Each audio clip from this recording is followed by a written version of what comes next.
കൊക്ക പറിക്കാൻ പോകുന്നു കണ്ടില്ല. അതാണ് കൊക്ക. വാ ഗൈസ് പറിക്കാൻ പോവാം.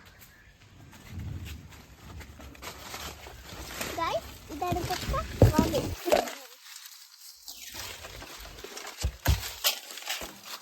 ഗൈസ് ഇത് താഴോട്ടൊന്നും ഒന്നായിട്ടില്ല. വാ ഗൈസ് കട്ട് ചെയ്യാം ഗൈസ്. ഇത് വാ ഗൈസ് വാ കട്ട് ചെയ്യാം. ഇത് നമ്മള് കൊക്കാണ്. ഈ വീഡിയോ നോക്കുന്നതിൽ സബ്സ്ക്രൈബ് ചെയ്യണം. എന്നിട്ട് ചാലഞ്ച് നോക്കാൻ പറഞ്ഞ വീഡിയോക്ക് ലൈക്ക് ചെയ്യണം. കട്ട് ചെയ്യാൻ നമ്മളിപ്പോ കൊക്ക വാ ഗൈസ് കട്ട് ചെയ്യാം. നമ്മൾ കുറച്ച് ഇവിടെ വെക്കണം.